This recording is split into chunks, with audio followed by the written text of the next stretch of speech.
कहानी नई सुबह। कहानी नई सुबह। बदजात औरत, शर्म नहीं आती तुझे मुझे मना करते हुए? तेरी हिम्मत कैसे होती है मुझे मना करने की? हर रात यही नखरे करती है। हर रात तुझे बताना पड़ेगा कि पति परमेश्वर होता है। एक तो बेटी पैदा करके दी, उस पर छूने नहीं देगी अपने को। सत्य सावित्री बनती है। नशे में धुत पारस उलझुल बकते हुए नीता को दबोचने की चेष्टा में उस पर चढ़ गया। नीता की गर्दन पर शिकंजा कसते हुए बोला, यार दोस्तों के साथ तो खूब ही करती है और पति के पास आते ही रोनी सूरत बना लेती है। सुन, मुझे एक बेटा चाहिए। यदि सीधे से नहीं मानी तो जान ले लूंगा। नशे में चूर पारस को एहसास ही नहीं था कि उसने नीता की गर्दन को कसकर दबा रखा है। दर्द से छटपटाती नीता खुद को छुड़ाने की कोशिश कर रही थी। अंततः उसने खुद को छुड़ाने के लिए पारस की जांघों के बीच कस कर लात मारी। दर्द से तड़पते हुए पारस एक तरफ लुढ़क गया। मौका पाते ही नीता पलंग से उतर कर भागी और फिर जोर से चिल्लाते हुए बोली, नहीं पैदा करनी तुम्हारे जैसे जानवर से एक और संतान। मेरे लिए मेरी बेटी ही सब कुछ है। पारस जब तक अपने आप को संभालता, नीता ने कमरे से बाहर आकर दरवाजे की कुंडी लगा दी। हर रात यही दोहराया जाता था, पर आज पहली बार नीता ने कोई प्रतिक्रिया दी। मगर अब उसे डर लग रहा था, न सिर्फ अपने लिए बल्कि अपनी 3 साल की नन्ही बिटिया के लिए भी। फिर क्या करे क्या नहीं की मनोस्थिति से उबरते हुए उसने तुरंत घर छोड़ने का फैसला ले लिया। उसने एक ऐसा फैसला लिया जिसका अंजाम वो खुद भी नहीं जानती थी, पर इतना जरूर था कि इससे बुरा तो भविष्य नहीं ही होगा। नीता ने जल्दी जल्दी अलमारी में छिपा कर रखे रुपए निकाले और फिर नन्ही गुड़िया को शॉल से ढक कर घर से बाहर निकल गई। निकलते वक्त उसकी आंखों में आंसू आ गए, पर उसने पीछे मुड़ कर नहीं देखा। वह घर जिसमें उसने 7 साल गुजार दिए थे कभी अपना हो ही नहीं पाया। जनवरी की कड़ाके की ठंड और सन्नाटे में डूबी सड़क ने उसे ठंड से ज्यादा डर से कंपा दिया। पर अब वापस जाने का मतलब था अपनी जान गंवाना, क्योंकि आज की उसकी प्रतिक्रिया ने पति के पौरुष को, उसके अहम को चोट पहुंचाई है और इसके लिए वह उसे कभी माफ नहीं करेगा। यही सोचते हुए नीता ने कदम आगे बढ़ा दिए, पर कहाँ जाए कैसे जाए सवाल निरंतर उसके मन में चल रहे थे। नन्ही सी गुड़िया उसके गले से चिपकी हुई ठंड से कांप रही थी। पास पड़ोस के किसी घर में जाकर वह तमाशा नहीं बनाना चाहती थी। ऑटो या किसी अन्य सवारी की तलाश में वह मुख्य सड़क तक आ चुकी थी, पर कहीं कोई नहीं था। अचानक उसे किसी का ख्याल आया कि शायद इस मुसीबत की घड़ी में वे उसकी मदद करें, उद्धरण। पर क्या उन्हें उसकी याद होगी? कितना समय बीत गया है, कोई संपर्क भी तो नहीं रखा उसने।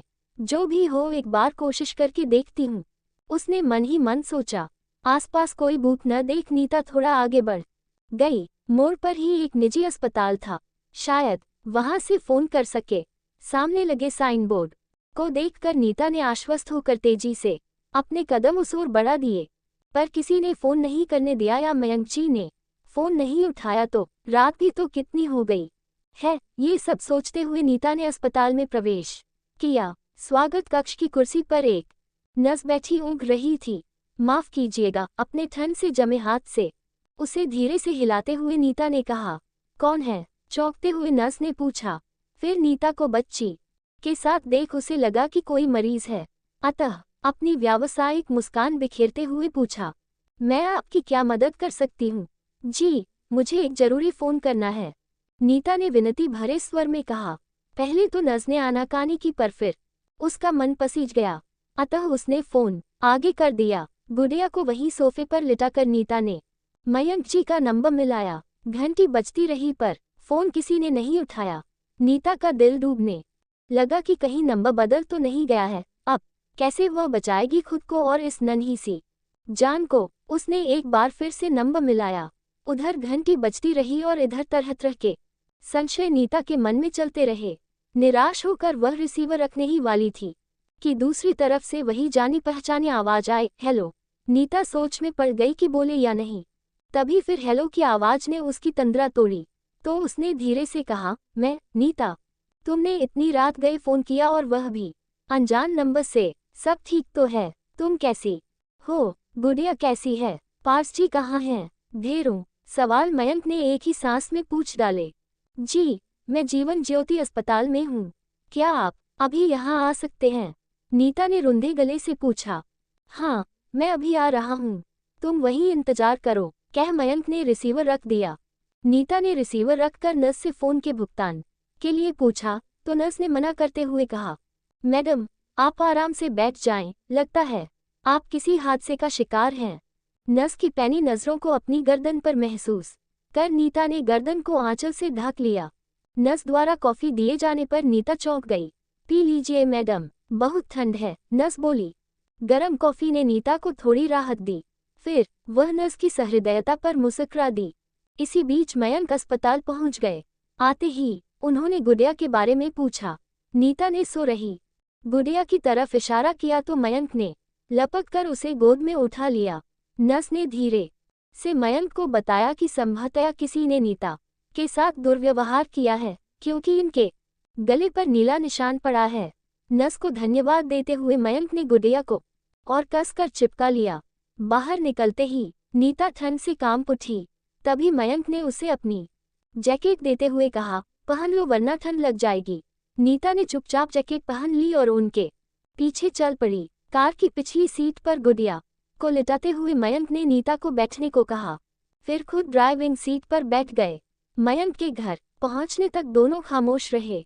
कार के रुकते ही नीता ने गुड़िया को निकालना चाहा पर मयंक ने उसे घर की चाबी देते हुए दरवाजा खोलने को कहा और फिर खुद धीरे से गुड़िया को उठा लिया। घर के अंदर आते ही उन्होंने गुड़िया को बिस्तर पर लिटाकर रजाई से ढक दिया। नीता ने कुछ कहना चाहा तो उसे चुप रहने का इशारा कर एक कंबल उठाया और बाहर सोफे पर लेट गए। दुविधा में खड़ी नीता सोच रही थी कि इतनी ठंड में घर का मालिक बाहर सोफे पर और वह उनके बिस्तर पर इतनी रात गए वह उनसे कोई तर्क भी नहीं करना चाहती थी, इसलिए चुपचाप गुड़िया के पास लेट गई। लेटते ही उसे एहसास हुआ कि वह बुरी तरह थकी हुई है।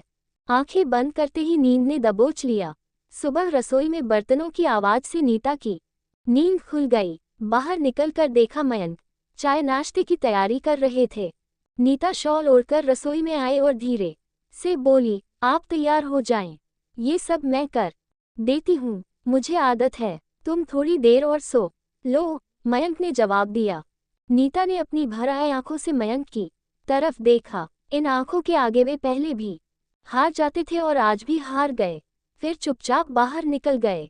मयंक के तैयार होने तक नीता ने चाय नाश्ता तैयार कर मेज पर रख दिया। नाश्ता करते हुए मयंक ने धीरे से कहा, बरसों बाद तुम्हारे हाथ का बना नाश्ता कर रहा हूँ, और फिर चाय के साथ आंसू भी पी गए।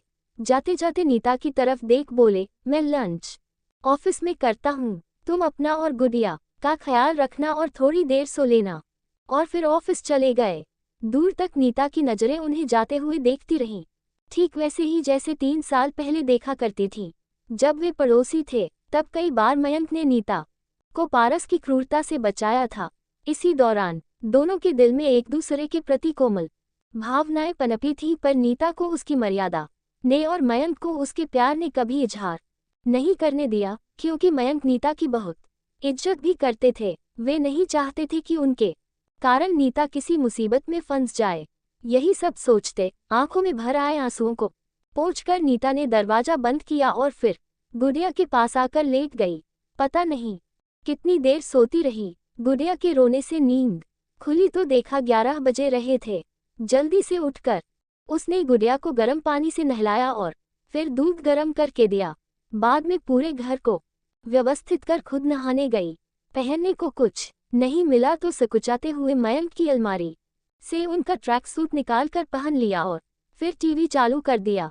मयंक ऑफिस तो चले आए थे, पर नन्ही गुड़िया और नीता का ख्याल उन्हें बार बार आ रहा था। तभी उन्हें ध्यान आया कि उन दोनों के पास तो कपड़े भी नहीं हैं, नई जगह गुड़िया भी तंग कर रही होगी। यही सब सोचकर उन्होंने आधे दिन की छुट्टी ली और फिर बाजार से दोनों के लिए गर्म कपड़े, खाने का सामान लेकर वे स्टोर से बाहर निकल ही रहे थे कि एक खूबसूरत गुड़िया ने उनका ध्यान अपनी तरफ आकर्षित किया, तो उन्होंने उसे भी पैक करवा लिया और फिर घर चल दिए। दरवाजा खोलते ही नीता चौंक गई। मयंक ने मुस्कुराते हुए सारा सामान नीचे रख नन्ही सी गुड़िया को खिलौने वाली गुड़िया दिखाए। गुड़िया खिलौना पाकर खुश हो गई और उसी में रम गई।